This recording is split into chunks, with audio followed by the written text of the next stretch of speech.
안녕하세요. 교육은 선이다. 저는 초생대 김선 선생님입니다. 지난 시간에 초등학교 저학년 아이의 학습법에 대한 한 이야기를 나눴었고요. 그리고 겨울방학 계획에 대한 이야기도 나눴습니다. 이번 시간에는요, 초등학교 고학년 아이에 대해서 한번 이야기해보고자 해요. 공부 자존감은 초3에 완성된다 라는 제목의 책이 있습니다.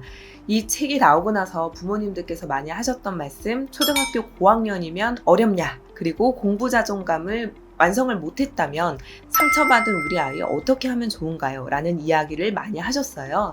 그래서 한번 영상을 준비해봤습니다. 공부 자존감은요, 공부를 통해서 아이가 스스로를 가치 있다고 여기고 내가 공부의 주인이 되겠다는 그런 마음가짐을 말합니다. 그런데 이미 꾸준히 누적화된 그런 학습 무기력으로 인해서 초등학교 고학년인 아이가 학습에 대해서 어떻게 해야 될지 갈피를 못 잡고 있다면 어떻게 해야 할까요? 이런 경우는요, 아이의 마음이 훨씬 더 아픕니다. 본인이 이미 알고 있거든요. 내가 우리 반에서 어느 정도 학습을 하는지, 그리고 내가 학습하고 나서 어느 정도의 성과를 걷는지 이미 아이가 알고 있어서 사실은 상처받은 건 아이일 확률이 높습니다. 그래서요, 아이한테 많이 다독거려 주셨으면 좋겠습니다. 괜찮다. 학교 수업 받느라 수고했다. 아이가 이미 마음도 몸도 커버린 상황입니다.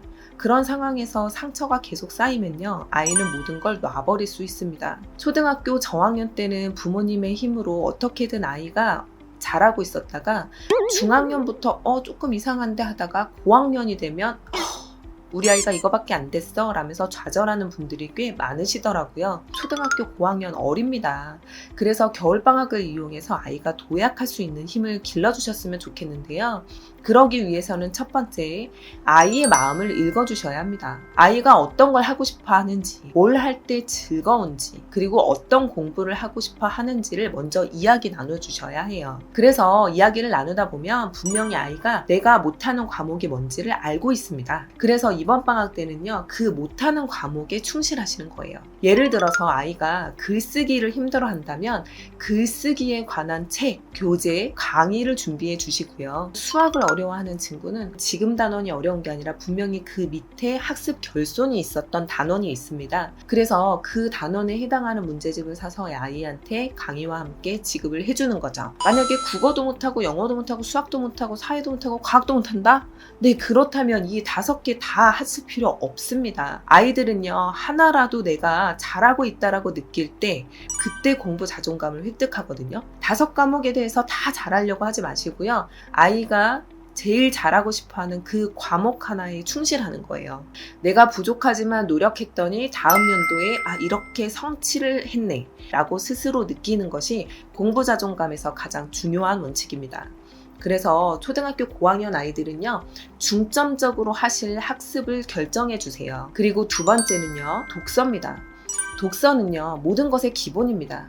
그리고 이 독서를 하지 않으면요, 중학교에서 단편소설이 나오거나 또는 중학교 문제에서 지문이 길어졌을 때 아이가 읽어내지를 못합니다. 그래서 아이가 꾸준하게 독서함으로써, 그리고 그거에 따른 글쓰기를 하면서 아이가 자신의 학습한 내용을 점검해 볼 수 있는 시간들이 필요합니다. 모든 과목을 다 잘하려고 하지 마시고요.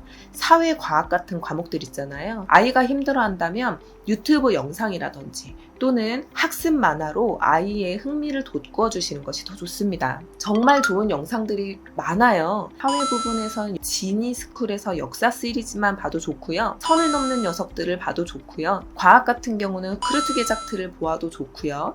그리고 과학과 관련되는 실험 영상들이 꽤 많기 때문에 아이가 유튜브에서 그 내용들만 찾아보더라도 흥미를 잃지 않고 사회랑 과학 학습을 할 수 있습니다. 세 번째는요, 성교육을 진행해 주셨으면 합니다. 저 같은 경우는 저의 첫째 아이를 위해서 이제 마음이 맞는 어머님들끼리 같이 합쳐서 성교육 강사를 초대해서 아이들이 그룹으로 성교육을 따로 받도록 했습니다. 남자 여자 혼성이 아니라 남자끼리 여자끼리 전문 선생님을 모시고 성교육을 받는 거 정말 중요합니다. 추천드리고 싶은 강의는요, 역시나 아우성이고요. 아우성 센터에서 선생님을 초빙해서 본인들이 원하는 공간에 선생님을 초빙해서 수업을 받을 수 있으니까요. 활용해 보시면 좋을 것 같고요. 네, 다음으로 추천하고 싶은 거는요. 아이들의 진로 탐색입니다. 아이가 어떤 걸 하고 싶어 하는지, 어떤 직업을 갖고 싶어 하는지 혹시 이야기 나눠보신 적 있나요? 초등학교 고학년 때 결정한다는 거 무척 어렵죠.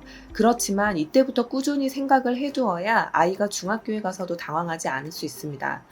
지금까지 심리검사나 진로검사 아이들 많이 했을 거예요. 그런 내용들을 바탕으로 아이랑 이야기 나눠보시면서 체험을 해보도록 해주시는 거 중요할 것 같습니다. 실제로 5학년인데요. 코딩을 아주 잘해서 코딩 학원도 체험을 해보고 전문적으로 코딩 프로그램에 대해서도 배우는 아이가 있고요. 마찬가지로 초등학교 고학년 중에 어떤 친구들은요.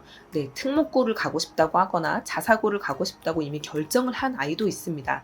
그런 경우는 그거에 맞춰서 교육 프로그램도 제공해 주시고 본인이 특별히 목적으로 하는 그런 대학으로 결정을 한 친구들 있잖아요. 그럼 이번 방학을 이용하셔서 다양한 프로그램들이 있습니다. 그 원하는 대학생 선생님이 멘토링 해주는 지금 원격 수업상으로 줌으로 하고 있는 것들이 IM스쿨이라든지 클래스팅이라든지 이런 것들을 활용해 보시면 실제로 거기에 계속 강의가 올라오고 있거든요. 랜선 대학교 탐방 이런 식으로 원하는 대학교를 탐방해 볼 수 있는 것도 가능하고요. 아니면 아이와 함께 시간을 내셔서 직접 대학교에 가보고 탐방해 보는 거 추천드립니다. 저 같은 경우도 지금 초등학교 6학년 딸 아이랑 이번 방학 때 어떤 걸 할 건지 계속 계획을 짜고 있는데요. 어느 정도 자기주도 학습이 되다 보니까 아이가 스스로 자기의 계획을 세우고 있습니다. 책을 읽을 시간, 그리고 신문을 읽을 시간을 따로 배정을 해놨고요. 아이가 본인이 영어 학습을 위해서 영어 원서를 읽을 시간도 따로 빼놓더라고요. 꼭 끝내고 싶다는 중학교 수학도 본인이 계획을 다 짜놨더라고요. 그와 동시에 가족과 함께 체험할 시간은 제가 미리 공지를 했습니다. 그렇게 날짜를 미리 얘기를 하면요. 아이가 그 내용을 참고해서 프로그램을 짤 수 있기 때문에 훨씬 도움이 되는 것 같습니다. 초등학교 저학년 때요. 아이의 공부 자존감이 형성이 되면 초등학교 고학년 때 편합니다. 아이가 스스로 하려고 하거든요. 이미 아이가 학습된 무기력으로 힘들어하고 있다면 이번 방학 때는 그 하나만이라도 꼭 회복하셔서 공부 자존감을 회복했으면 좋겠고요. 초등학교 고학년을 두신 부모님들 꼭 놓치지 않으셨으면 좋겠고요. 그리고 아이의 학습 때문에 성교육이라든지 치과검진, 안과검진, 그리고 아이의 진로 탐색 놓치지 마시고 알찬 방학이 되셨으면 좋겠습니다. 저는 그러면 다음 시간에 다시 만날게요. 감사합니다.